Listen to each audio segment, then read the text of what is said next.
আমি সুস্থ আছি কিনা সেটা জানার জন্য আমাকে আসলে ঠিক কতদিন পর পর চেক আপ করা উচিত?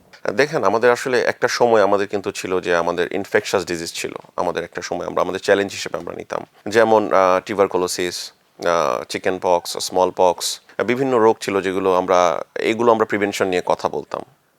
কিন্তু এখন এই রোগগুলো কিন্তু অনেকাংশেই কমে কমে গিয়েছে এবং আমরা কিন্তু খুব সহজেই এই রোগগুলো ট্রিট করতে পারছি। বাট এখনকার যে রোগের ধরন বা যেই ডিজিজগুলো আমাদের হচ্ছে সেগুলো হচ্ছে কি, সেগুলো লাইফস্টাইল ডিজিজ। আমাদের লাইফস্টাইলের সাথে সেই ডিজিজগুলো হচ্ছে খুবই ওতপ্রোতভাবে জড়িত, ডিজেনারেটিভ ডিজিজ যেগুলোকে আমরা বলছি। আপনি ধরুন হার্ট অ্যাটাক বা ক্যান্সার, আপনি এটা কিভাবে প্রিভেন্ট করবেন? It is very tough to prevent. হ্যাঁ, এটা খুবই দুষ্কর আসলে এগুলো প্রিভেন্ট করা। কিন্তু এটাকে আমরা একটা চেক আপের মধ্যে আনতে পারি।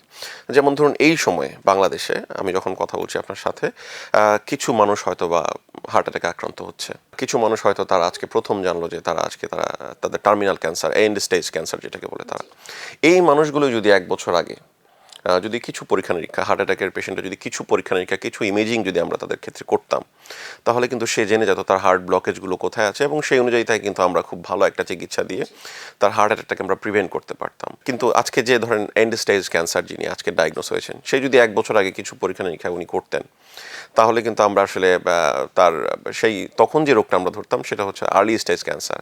এবং আপনি জানেন যে আর্লি স্টেজ ক্যান্সার কিন্তু অনেকাংশেই এটাকে আমরা কিন্তু চিকিৎসা করে তাকে সুস্থ করতে পারি। বিবেচ্য বিষয় সেটি হচ্ছে যে আসলে আমাদের সবারই উচিত প্রতি বছর অন্তত একবার একটা হেলথ চেক আপ করানো এবং বছরে একটা দিন অন্তত নিজের জন্য রাখা, কিছু পরীক্ষা নিরীক্ষা, বেসিক কিছু পরীক্ষা নিরীক্ষা করানো এবং করে সেই অনুযায়ী চিকিৎসাগুলো নেওয়া। তাহলেই কিন্তু যে বড় যে অসুখগুলো এবং বড় যে বিপদগুলো থেকে কিন্তু আমরা নিজেদেরকে সুরক্ষিত রাখতে পারি। রোগীরা কি দিন আসলে সচেতন হচ্ছে? আর দীর্ঘদিনের অভিজ্ঞতা থেকে আসলে আপনার কি মনে হয়? আমার আসলে ক্লিনিক্যাল এক্সপিরিয়েন্স থেকে আমার যেটা মনে হয়, যে মডার্ন টেকনোলজিস অফ ট্রিটমেন্ট বা মেডিকেল প্রোটোকল যেগুলো, এগুলো অনেকাংশে শহর কেন্দ্রিক। আপনি বিভাগীয় শহরগুলো ছাড়া আমাদের এখনও যে রুরাল এরিয়া যেগুলো রয়েছে, সেখানে কিন্তু এখনও অনেক মানে তাদের মধ্যে কিছু ভুল ধারণা, কুসংস্কার, এগুলো কিন্তু এখনও রয়ে গেছে। তো বিভাগীয় শহরগুলো বাদে পেরিফেরির দিকে রুরাল এরিয়াগুলোতে কিন্তু এখনও যে মডার্ন টেকনোলজির যে চিকিৎসা যেগুলো, এবং অনেকাংশে দেখা যায় অনেক কিছু ট্রিটমেন্ট মডালিটিস ঢাকার বাইরেও কিন্তু সেগুলো পর্যাপ্ত পরিমাণে অ্যাভেলেবেল নাই। তো সেই ক্ষেত্রে রোগীরা সচেতন হচ্ছেন, কিন্তু সেগুলো হচ্ছে শহর কেন্দ্রিক যেই জনগণ রয়েছেন তারা সচেতন হচ্ছেন। কিন্তু বিভাগীয় শহরের বাইরে যারা রয়েছেন তারা কিন্তু এখনও স্টিল তারা কিন্তু আধুনিক চিকিৎসা এবং আধুনিক চিকিৎসা পদ্ধতির বাহিরে কিন্তু এখনও তারা রয়ে গেছেন এবং তারা কিন্তু এখনও সঠিক পরামর্শের বাহিরে। তো সচেতন হচ্ছেন মানুষজন, অনেকেই সচেতন হচ্ছেন, কিন্তু সেটা শহর কেন্দ্রিক হচ্ছে।